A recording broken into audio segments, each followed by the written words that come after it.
Hey guys, it's just me today.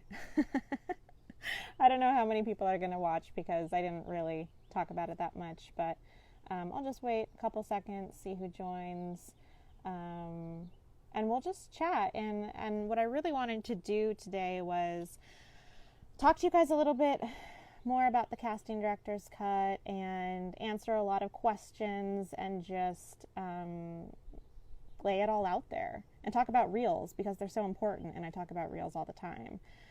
So that's what we're going to do. We'll take some questions. Maybe I can meet some of you guys. We'll see. It's going to be really cash today. I might actually get up and walk around because I needed to get out of the house and it's really hot where I'm sitting. So we'll see what happens. It's 1 a.m.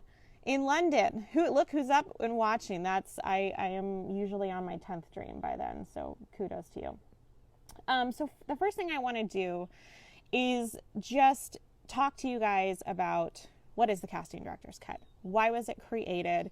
Who's involved? And just be, totally transparent. And really why we did this, because it's been sort of in our thoughts for a while now about this idea, and we just kind of came together and said, this is something that we really want to do. And essentially it just came down to, as casting directors, we are watching reels all day long, right? Hours upon hours a day that we're watching reels. Are we watching the entirety of a reel? Obviously no. There would be no world in which there's time for that. We would never sleep, we would never eat. But they're so vastly important in getting you auditions and getting you jobs. And what we were seeing is this giant disconnect between the reels that we were watching and the reels that we need to get you jobs. We see a lot of stuff that doesn't work. And the sort of light bulb went off one night when I got, I'm not joking, it must have been the 12th email that day from an actress who said, "Hey Ramani, hope you're well. Just wanted to see if you might have time. I just got my reel edited.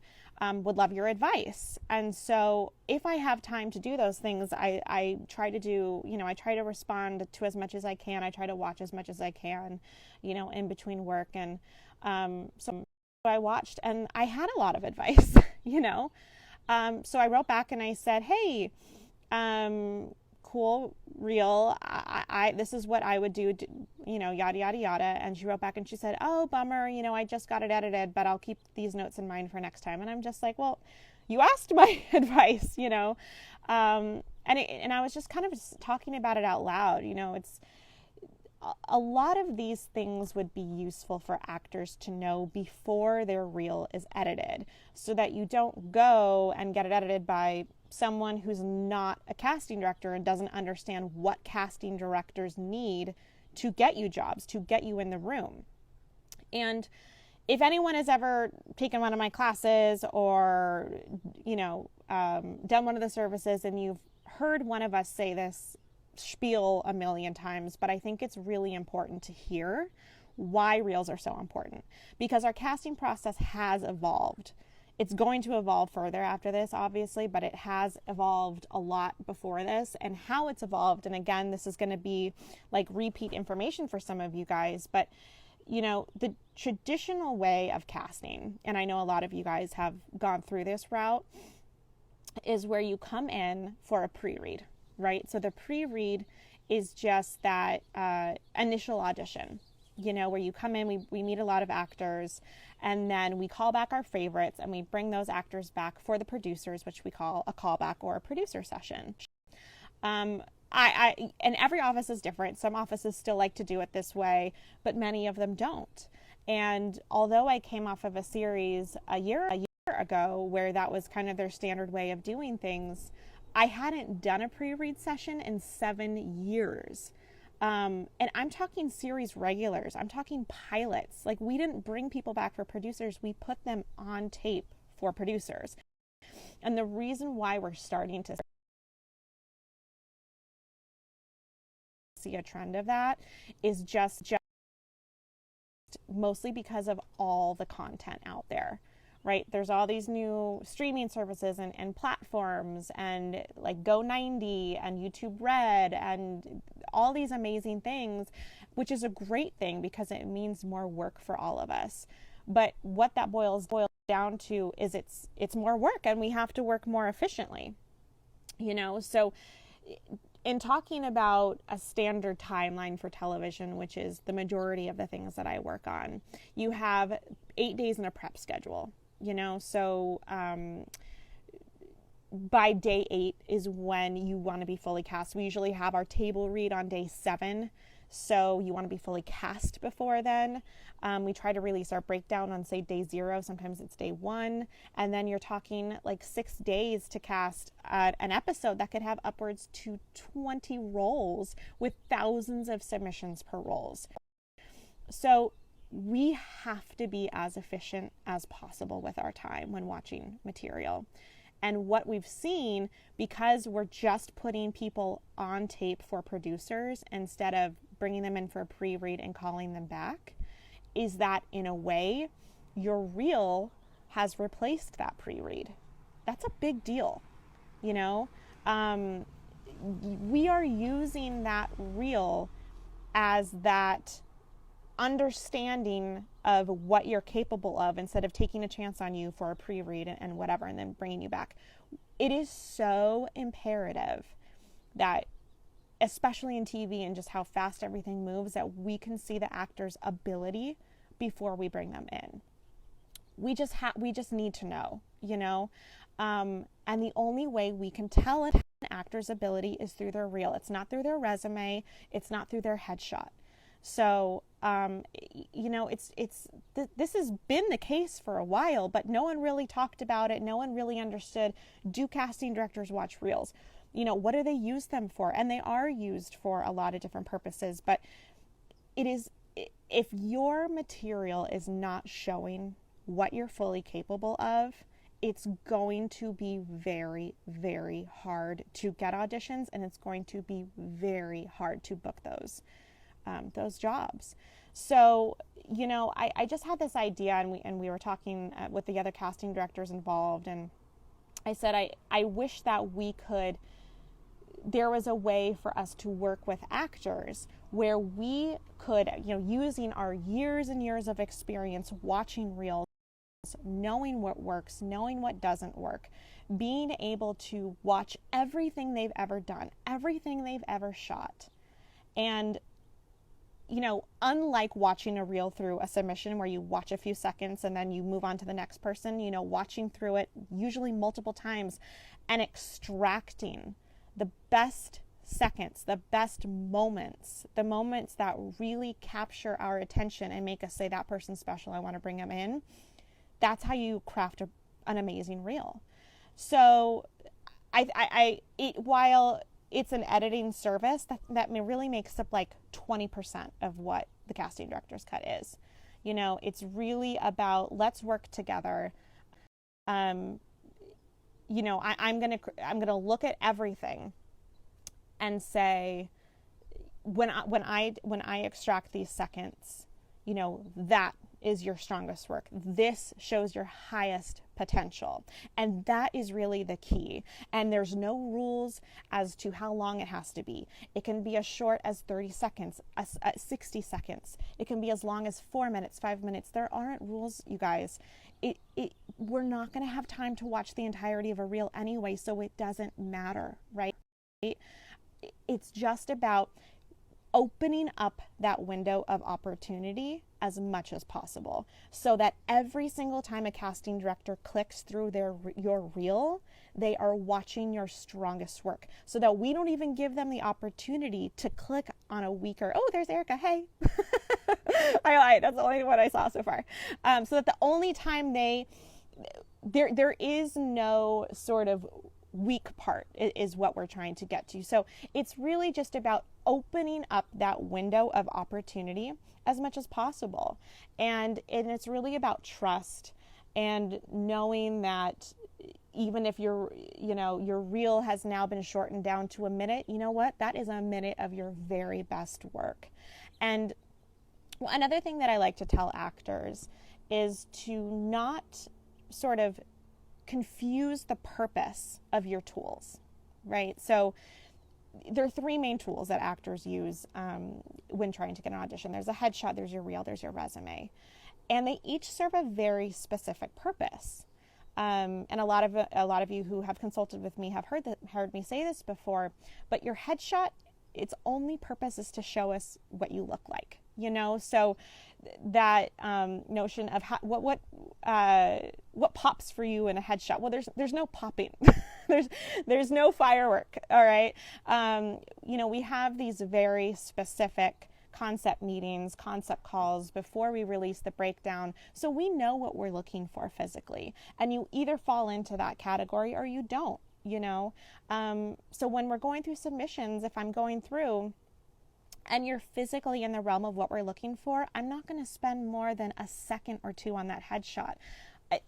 Especially when we're talking about a pilot or TV and we're working really fast and we have to work efficiently, I sure as hell am not going to go and look in the other photos to see what else is available to me. The only time I might do that is if you're supposed to match someone, you're supposed to play a younger version of someone, or you're supposed to be a family member or something like that. But the next thing that I'm going to do is I'm going to look at the reel. And because you've physically qualified for what I'm looking for, the next thing I'm looking for is straight up, can you act? There's really nothing else to it. You're physically what we're looking for. Now, are you any good?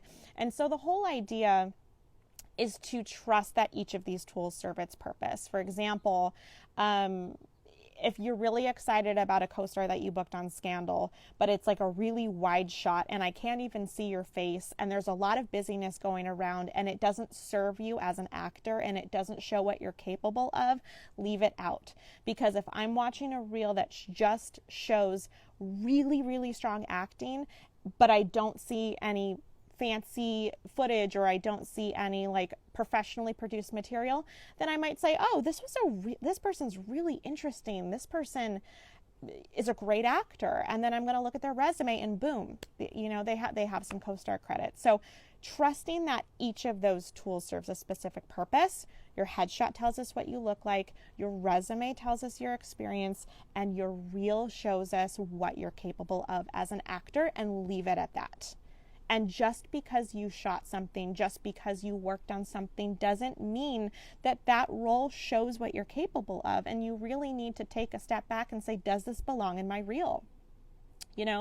Because I talk about the window of opportunity a lot, because all it takes is one click for a casting director to see something and say, you know what, I think there's someone better. I'm going to move on to the next submission. So it's really about less is more, quality over quantity. And that's what this whole company is about. And that's what the whole concept is about. It's about, us working together, using our, years of experience, watching your footage and making you, and showing the world what all those years of training and all that work that you've poured into your craft, showing everybody what you can do. And I can't tell you, that is the biggest disconnect I see. There are some fantastic actors out there, you guys, and their reel doesn't show it. And if your reel doesn't show it, you're going to be walking up a pretty steep hill. So that's the idea behind all of this. And so I wanted to go through that. The other thing that I wanted to quickly go over before I take questions is, a lot of times this is when actors say, well, what about having separate clips versus a full reel? Now, I do want to preface this with saying I'm not against the idea of having separate clips, but here's what happens. And let me just walk you through this really quick. Again, when talking about thousands and thousands of submissions per role, and sometimes we have, like I said, upwards to 20 roles in an episode. And keep in mind, sometimes we're working on multiple shows. So that's double everything. And again, we have to be as efficient with our time. If I pull up a submission and there's a long list of clips out there, it can get overwhelming. And I'm not going to know what to click on first. But what I know as a casting director and what I can, wrap my mind around is a reel. So, when I see a full drama reel up there, that's what I'm going to click on. And I'm going to hope and assume that all of the other clips within that actor's profile are within that reel, and I'm just going to trust that. And if there is a stronger clip that's not in that reel, it's going to get missed. So I'm going to click on the reel. I'm going to watch the first few seconds. So obviously, you want to make sure that your strongest material is first, and then I'm going to click forward and watch a few seconds of each clip. And again, just looking for strength, ability, and range, because I think where, I play a lot of nurses. I need to market myself as a nurse. That's not how we operate. A lot of roles come back for more than one episode, and those are the really great, those are the fun roles that you want to be going out for. And I don't know what the next episode says. I'm just looking for the best actor, and I'm not looking for someone to play a nurse who has played a nurse to play the nurse in my episode. I'm looking, okay, we're looking for maybe a younger nurse, maybe someone in their 20s, maybe there's an ethnicity note. Maybe they want someone diverse for that, and that's something that we normally don't release in the breakdown, but maybe we're trying to be specifically diverse in that role, so I know specifically what I'm looking for. I'm not looking for nurse clips. Do you know what I mean? So while I'm not against separate clips, if you feel like it helps yourself, it is, especially for myself and just for a lot of people I've talked to, it is so much more helpful to have that fully produced reel, because it's just a matter of those seconds. I mean, you think about, you do shortcuts all the time when trying to work on your own work, and you're trying to be as efficient as possible, and you're relying on, Control C and Control V. For me, it's the same. Opening up one thing, being able to skip forward and watch a little bit of everything is so much easier than clicking something. I don't know if this is it. I'm going to close out that, open up this new one, watch this, watch that. I don't know if this is it. And by that time, I've spent so much time on this person that I need to move on. It's just so much easier to see. I know what a reel is. I know what to look like, what to look for, and I'm just clicking on the one thing. The other problem with separate clips is that you risk someone clicking on the wrong clip and then moving on. So, and I've seen that happen time and time again with actors that I'm really familiar with that maybe my colleague isn't as familiar with, where she'll pull up someone's profile and she'll say, oh, I don't think they're right for this. And I'll say, oh, I actually know that actor. You're looking at the wrong thing. Click on their Bates Motel scene right here. And then they'll click on it and boom, like, she is right for it. But if I wasn't sitting there, she would have missed it. I see things like this all the time. So while I'm not against it if you find it helpful for yourself when self-submitting, because you are able to cater those submissions yourself, it is much easier for us if you can add that to the top of your list and only separate it by genre. So, a majority of the stuff that I've worked on has been drama. While I love me some comedy, I love to laugh, trust me, I need to be efficient with my time, and it's not something that I need to see for the more dramatic shows that I work on. Vice versa, if I work on a comedy series. So right before this, I got to work on a super fun a Netflix comedy, which was such a breath of fresh air. But I was really looking for just really strong comedic actors with great comedic timing, and I was just watching comedy reels. So that's the only time that I would ever advise separating, is by genre. So comedy, drama. The other instances are if you're a stunt performer.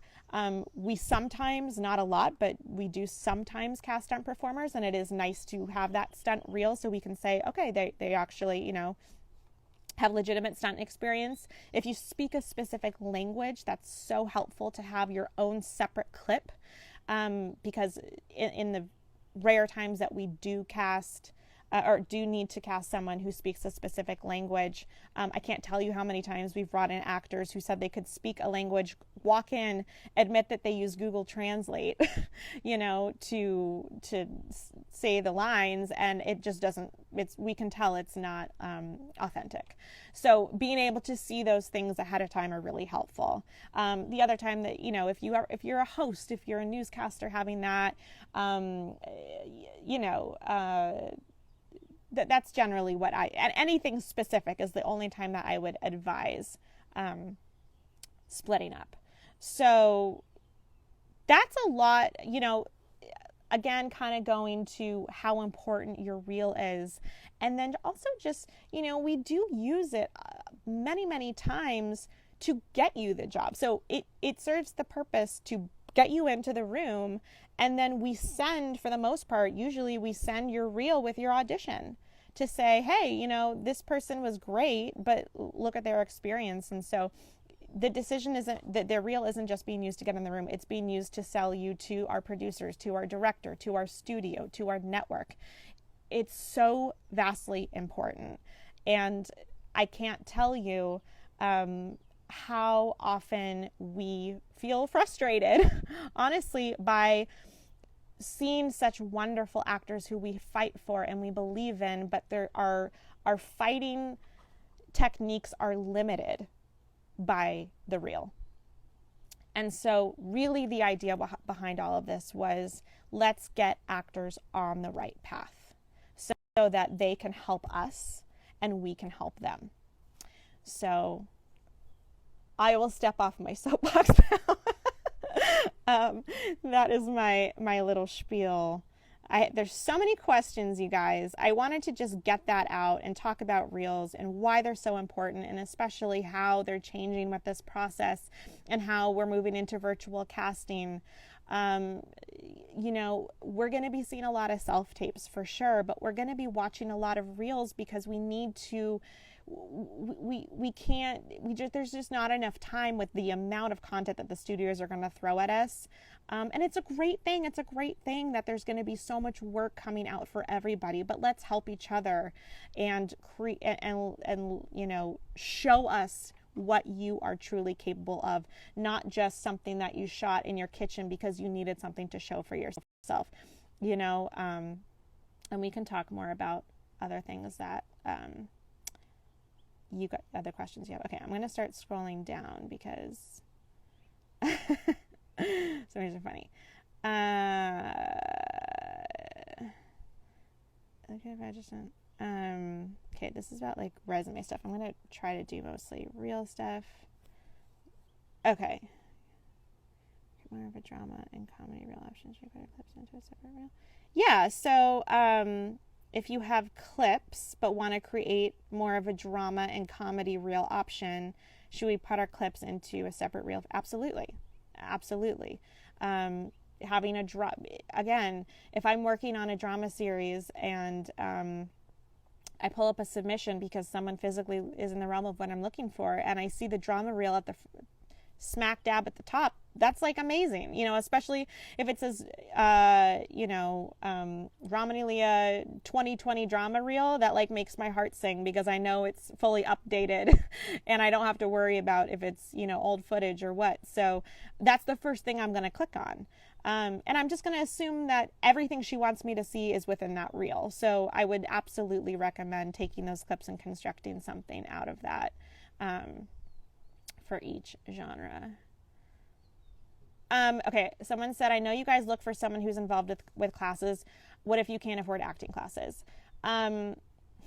This is a tough one because I think that it all starts in class, and I feel like agents, managers, auditions, reels are all after your training. So while I'm hesitant to say we don't spend too much time looking at the training section, because if you're incredible and you have an amazing self-tape or an amazing reel, then I'm just going to trust that. But I don't think you're going to have the amazing self-tape and have the amazing reel if you don't have the training. So I guess what I would, the best and cheapest acting school there is the TV in your home, honestly.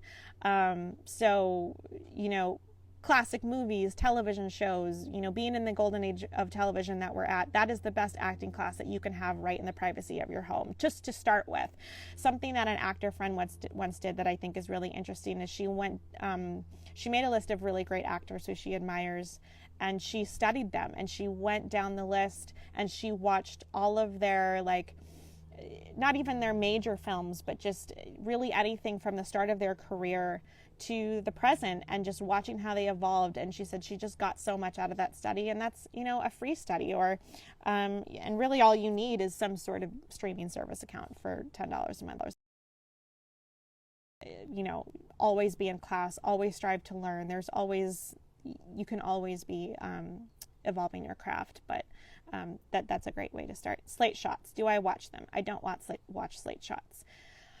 I'm not against them. They're not going to hurt you in any way. But I would ask you guys, if you needed to set up a session for tomorrow and you wanted to have 25 people in that session, and you had to go through 3 roles, each of them had 2,500 submissions, and you need to put together the session in maybe like an hour and a half, would you watch the slate shots? No, there's an expectation of, we need to get the session out. We need to start reading people. God forbid your line producer calls you up and says, hey, we really need to get this person fitted for wardrobe on the early side, because costumes has to make a really specific costume. So can we get the ball rolling? Then it's oh, well, okay, now I have 45 minutes to put this session together. So that happens a lot. And so while I don't think that a slate shot will hurt you, although I have seen instances where some people have used their slate shot to slate in character in some sort of way. And I will say, any casting directors who might be left in this can vouch for this, but the slate shot and the reel button for us sometimes look similar, and sometimes I actually do this a lot. I always accidentally select the slate shot, and if I'm selecting something where someone's acting really sultry or something, it might turn me off and I might move on. So just be careful with that. If you're going to do a slate shot, because you feel very passionate about it, just make it a generic thing. Think of it as, I'm giving people an opportunity to understand how you pronounce my name. I don't know. That's the only thing that I could think about it being helpful for, but it's certainly not required in any way or insanely helpful. I know you look for someone who is involved in... Okay, we went through that. What if you label it according to genre and character? Oh my gosh. Okay, great question. So we see this a lot where the clips are labeled grieving mother at funeral, or overworked doctor, or something like that. I don't really know what that means until I watch it. Even if it doesn't have a description like that, even if it says Mad Men clip or Walking Dead clip, or whatever, I've seen all of Mad Men, but I don't know what clip that is. Even if you put the role in there, I'm probably going to have to go back and watch it anyway. It doesn't serve any purpose other than I have to click on it, and I would still rather click on a reel. So I don't really have a great answer for that. Because no matter what you write, it's not going to give me this overwhelming amount of information, it could say clip 1, clip 2, clip 3, or drugged out teen, and you could watch a million different ways of a drugged out teen doing in a scene. So it's just you can't really contextualize that in any way. So I don't really have advice on how to label those clips. The only thing that I did tell someone the other day was, if you're going to have separate clips and you're really insistent on it, what I think would be more helpful is to write whatever label you want, and then after that, just write drama or comedy. Because then I know, for example, using the drugged out teen clip or whatever, that could be a comedic scene and I wouldn't know, and I click on it and it's a waste of time. So if you're really insistent on it, to just label it, drama or comedy after the label, just to make it a little bit more helpful. If you see someone in a role, what helps you see someone in a role? Is it a look? Is it a persona? So I'm just going to, in terms of the headshot, it's just, are they physically what we're looking for? And then, sure, it can be a quality. It can be just a feeling, but for the most part, I'm just looking for really good moments. I'm looking for good acting, in the reel. That's a lot that we can work with. Our job is to direct you into the take that's going to book you the job. So if we see really great acting in your reel, then it stops there, because I can direct you however I need you to get you that job. Does that make sense? So that's really what that's really what it comes down to, for me at least. Am I an agent or a casting director? I'm not an agent. I'm a casting director. Technically, I'm a co-casting director. I went up the ropes just like everyone else, and I do cast a lot of things on my own as well, but I've been co-casting for about 2 years now. So that is my position. What's your opinion on DIY phone scenes on a reel? Great question. And this is also a question that I want to go into with self-taping.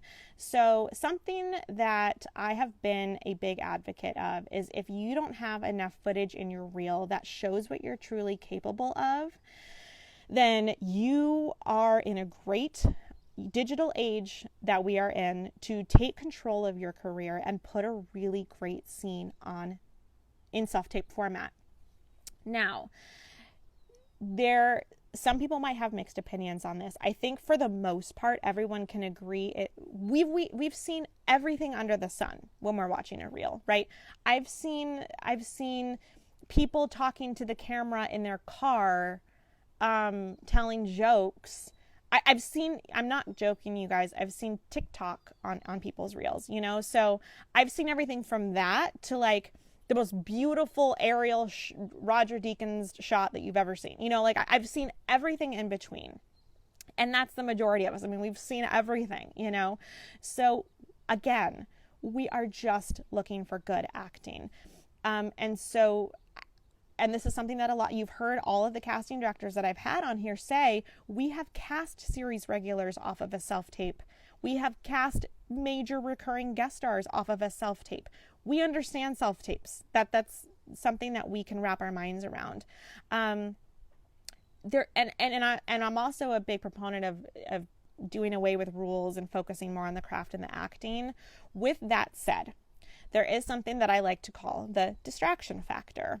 And what I mean by that is, when you're going through these thousands and thousands of reels, you have a pretty strong probability of getting distracted, right? It's the same when you're working on a giant essay. If there's like any sort of if your friend texts you, you're going to be immediately like, what? Distract me. I've been sitting watching these reels all day. You can get distracted very, very easily. So when I'm watching something that is self-produced, and say it's shot, like someone said, it's shot on an iPhone, and it's in their like studio apartment, and it's kind of acousticy, and I can't really hear the other person, I'm just going to move on, because I'm so not in it. You know what I mean? I have no way of connecting with you. It's like the sound is so bad, and while that's why I'm actually a much bigger advocate of self-taping, because you have so much more control, and it's so much easier, and the focus is all on you, so again, we watch self-tapes all of the time. I tell this story a lot about a girl who we cast in a series who didn't have really anything to show for herself. She had just graduated from school, and she just did this really, really amazing self-tape that the agent had sent to me. And I was going through pitches, and I was like, sure, I'll take a look at this one. And it was freaking amazing. And so obviously I brought her in, and she was amazing. And long story short, she booked it. But, while I'm not against producing your own, writing the scene, putting on tape, whatever. But, just be aware. And I'm certainly not like a naysayer for, going somewhere to pay someone to put something on tape. Like, I don't really care. But just know that the actors that they use, many times they're doing it for their own real footage. So that's just something that I've noticed, is I've seen scenes like that where the other actor's totally over empowering the actor who's, trying to get the footage for their reel. And it's like so apparent. And you're also at the disposal of, their music, their lighting, their production, their writing, whatever. But again, I don't care. I don't mind watching that stuff. It's just, these are things, if you don't have the money for that, or if you want to have more control, and if you want to pick a scene that really resonates with you, something that really, really connects with you, that is going to be so much more transparent through the screen. I can't say that enough. This is something I've been saying a lot lately, where I watch a lot of hate acting. And it's like when you're binging a series and you're like, I don't really like this, but I feel like I'm hate watching it and I feel like I have to get through it.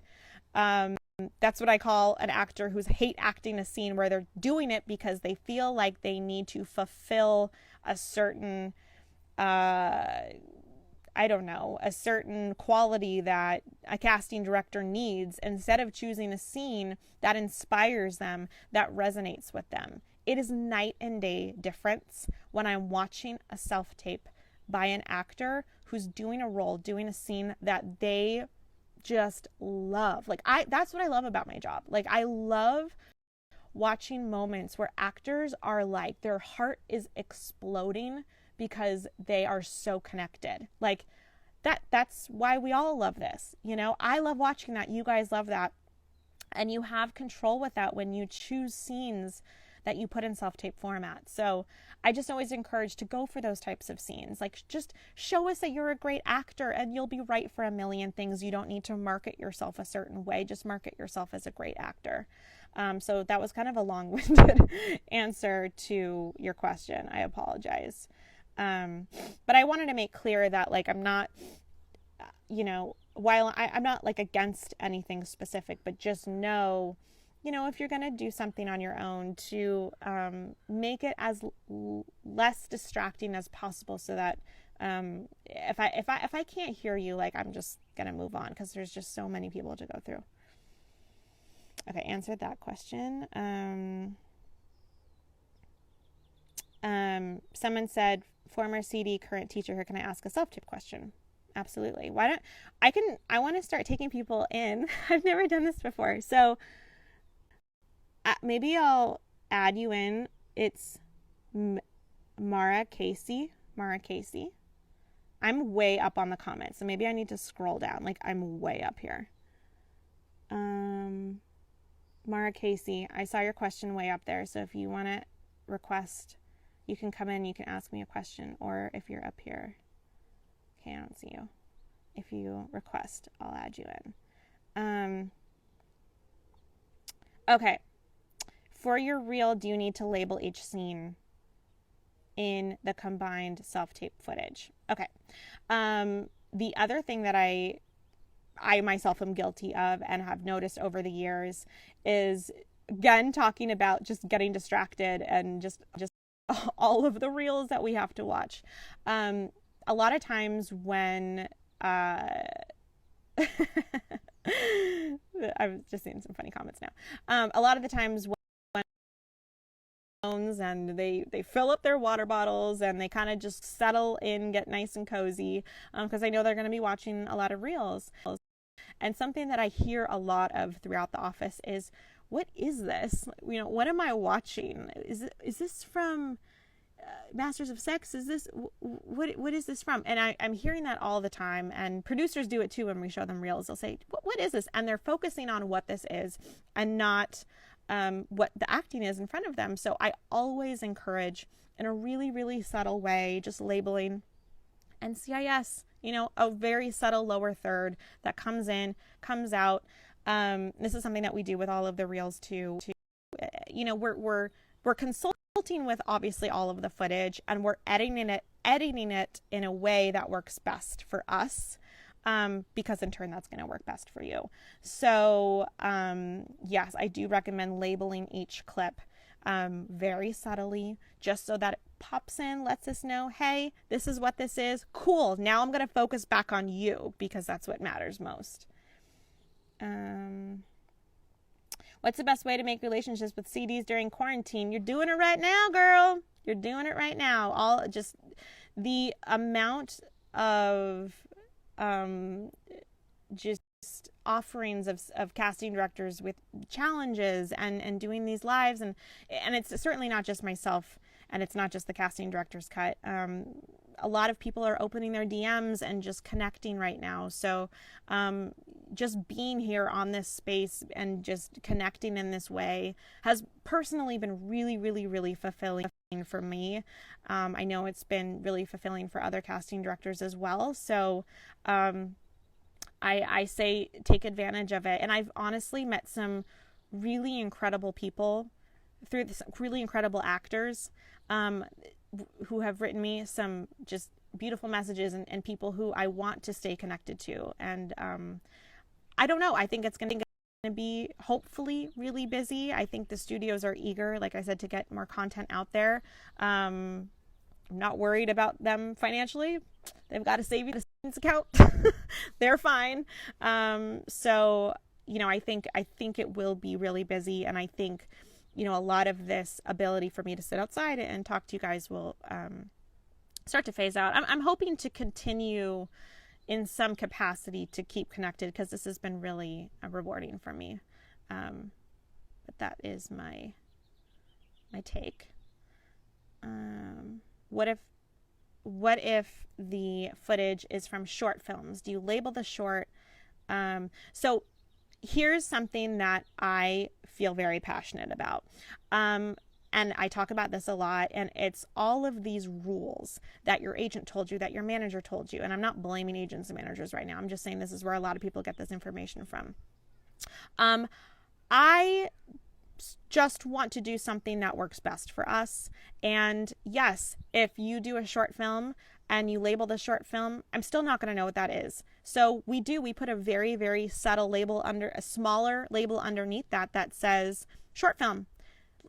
You're not hiding it from anyone. It says it in your resume, you know. But if I'm able to see, okay, this film, it's a short film. Okay, great. I know exactly what this is. My mind's not going to wander and saying, is this a film that I saw at that film festival, you know, in 2014? Like, put it, just forget it, and just tell us what it is. I find that so insanely helpful for myself.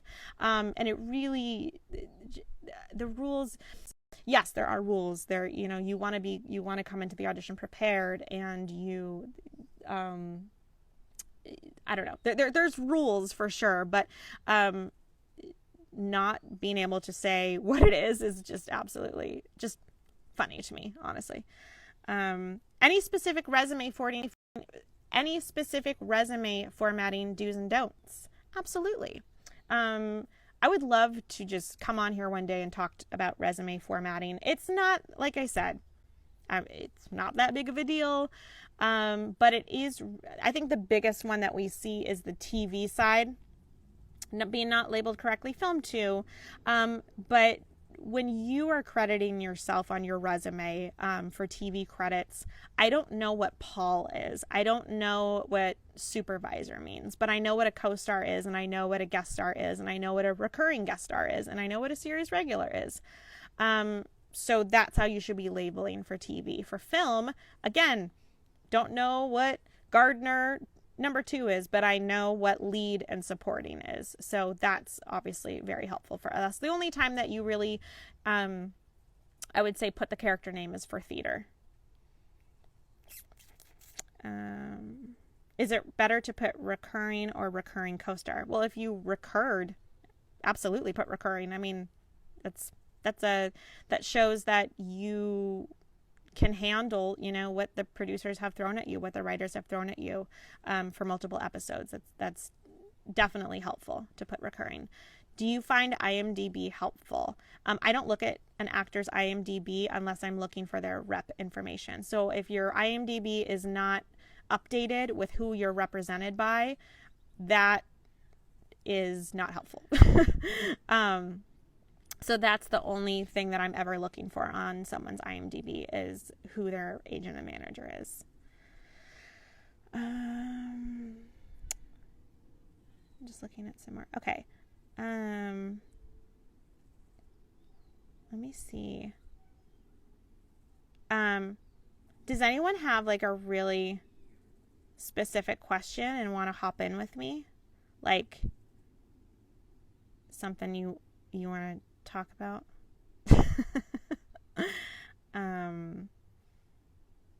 Any specific skills you look for? I'm never looking for a specific skill unless the role calls for it. So, you know, if the role is you have to juggle in the role, then I'll look for that specific skill.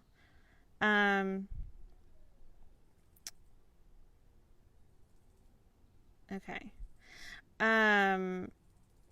Oh, so many questions. Okay.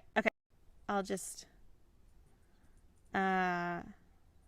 keep going down this list because I don't see any like specific questions of anyone wanting to come in. Oh my God, so many questions, you guys. I don't know where to start. I'm getting overwhelmed. Okay, social media. We've talked about this a lot. And this is something that Risa said the other day, which I love, and I think is just so incredibly true. And she said many times you ask the questions, actors ask the questions, and they know the answer.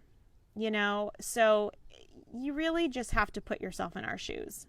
When you are talking about how quickly we have to move in TV and with all of the submissions we have to go through, are we going to have time to go on social media and check out your social media? We're not going to have the time, nor does it matter. There will never be a time unless we're casting something specifically for YouTube Red, which I have. And also they did not require followers. Unless they're specifically asking for it, they always want the best actor. And I don't see that changing in the foreseeable future. So that hopefully covers that.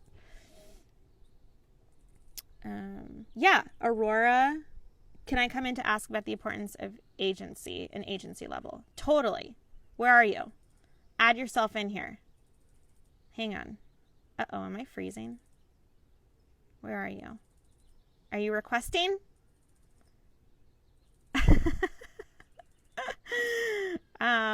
Request and I'll let you in. Okay. I think Aurora asked like the importance of agency level, which is a good question. Let me know. Add yourself. All right. I'll wait for that to happen. You know what? I think I have to do it because I think that let me see if I can find you in here. I'm coming for you. Let's see, where'd you go? Maybe you left. Let's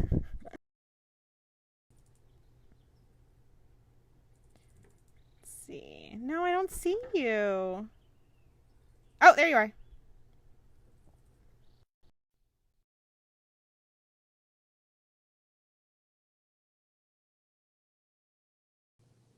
Oh, are you watching on your computer? That might be why. If you're watching on your computer, we've realized that we can't.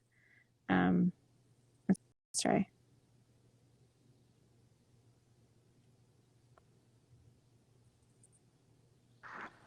Hi. Oh my God, hi. So many technical difficulties. I was like, how does Instagram work? I know. I'm good. How are you? I'm good. Where are you right now? I'm visiting my mom in Nevada, so I'm out cool. by the pool that is closed, How obviously. Pretty. Yeah, It's nice. It's like a beautiful day. 80 degrees. Are you in LA? I am in LA. Yeah, it's got a nice little tree over here. I've heard LA weather has been amazing. All my friends who live there have been telling me. It's nice. I live like closer to the Calabasas area, and it's very hot over here. So really, it's been very toasty. Yeah. I'm from New York. I'm not a fan of the heat. I miss Brooklyn. I'm like a in between kind of girl. Yeah. So you had a question about agents. I did. So my question is, so I had an agent when I used to work in Seattle. I moved to New York, and obviously much bigger pond, so many more fish. So I'm graduating college in a week. So I was Congratulations. thinking, thank you. So graduating with theater, and I was looking into agencies and submissions, and simultaneously, submitting for things and making a short film. And I'm like kind of in the process of thinking, how important is it to have an agent right now? Because so many, productions are halted and auditions aren't happening in person, at least. Mhm. I was wondering if you think it's more feasible or better this time to kind of self represent than to seek Yeah. out an agency. So I just want to know your thoughts. Yeah. So, what is your union status? I'm SAG eligible. Oh, amazing. Congrats. That changes Thank you. everything. Okay. So, what I'll say to you is, did you say you're planning to move to LA? Is that what you said? No, I live in New York City. Yeah. Um, but I mean, But I'm you're not planning to move to okay. LA. But I mean, we'll see, how bad New York is right now. I'm kind of Yeah. waiting to see. Wait a bit. So Yeah, exactly. it So, doesn't matter right now because everything's going to be digital. So right. now it really doesn't matter. Um, Hmm. so I'll say two things. One is that they actually are, from what I've heard, they are taking this time to look at submissions. Hmm. So while there's not a lot happening, this is a great time for them to take a look at prospective new talent. Okay. So I do think that it's not a bad idea to put yourself out there. You also said, does it matter the level of agency? So what I'll say about that is it is extremely rare that we release our breakdown and tailor it to a specific level of agencies. And what I mean by that is the only time that I'll ever go to like the big agencies for anything is if I specifically know that we need a name actor in this role. You know, Right. Okay. other than that, it's going to everybody. I'm listening to everybody's pitch. I'm Okay. taking everybody's call. I think personally, myself, I think that's part of my job, Hmm. is to look at everyone, listen to everyone, take everyone's call, watch everyone's pitch. Okay. So it's really more about who, when you meet with someone, who you really connect with and who you feel is really excited about you. Hmm. You know, you don't want to be just a Okay. name on someone's roster. So Yeah. you want to feel as though, one, you're not going to be infringing upon them in any way by communicating with them, and you Hmm. want to feel like there is a mutual excitement to work with one another. Right. Okay. Yeah, I was kind of wondering because some of my friends they've been at more boutique agencies and then they've moved up, Mm-hmm. and from what they've told me at least, they feel like the attention being paid to them has Mm-hmm. lessened, Mm-hmm. because they're at a big agency and, Mm-hmm. they're not at the level that they are such a high value to the Yeah. agent. So Yeah. I was kind of thinking how much probably more beneficial it would be to be at a boutique agency since I'm not, this like big name You know, person. it really depends on, I would say it depends more on the agent than the agency, because I've had Hmm. agents at Gersh who just signed someone with no experience and they were doing backflips over this person. And it's, Wow. I mean, I'm not joking. Like it's really more dependent on the agent than the agency. Yes, sometimes people have bigger rosters and that can be problematic, but if you find an agent, at someone who just opened their doors, who is just like so excited to work with you, really believes Hmm. in you, then that matters more than anything else. Vice versa, if you find someone who's like, hey, I'm an agent at Paradigm and I know exactly what we can do with your career and I am so excited to work with you, don't be Yeah. scared of that, because I've seen agents from all different companies, all different levels, and it's just really about who is excited about working with you and who really believes in you. So Yeah. I would focus more on that, Hmm. um, because the agents with the bigger rosters focus on the people who book. You know what I Yeah. mean? And it doesn't matter what their name is. they're always pitching the people who book because they're just wanting to make money, you know? So Yeah. they're trying Yeah. to send in people who they know are good auditioners, who they know are good actors. And they're always pushing those people, even though I know on their roster are some bigger names, but they're not pushing those Yeah. people because maybe they don't work as much. So I would think Right. about that just a little bit. Okay. Yeah. No, that's a really good point. Yeah. And yeah, thank you. I really Cool. appreciate it. Thank you. Yeah, So nice of to meet course. you. So nice to meet you too. Thanks for Hopefully watching. we'll see you when all this is over. Yes, All hopefully. Take right. care. Take care. Bye. Bye. That was fun. Um, cool. That worked. Let me see what other questions we have here. Gersh, no experience. They must have had a good connection. Girl, I just got an email from a friend, an agent friend at Gersh, who signed someone based off of a self-tape challenge because her self-tape was that amazing. Um, Good acting will be seen. I will say that until the end of time. Um, let's see. Looking for more here. I might have to. Oh my gosh, it's almost an hour, you guys. We have 4 minutes left. Let me see if I can take someone else for like a couple minutes. Um, does anyone have a really specific question who wants to come in and do this for like a couple minutes? Because we only have a couple minutes left until I get an answer.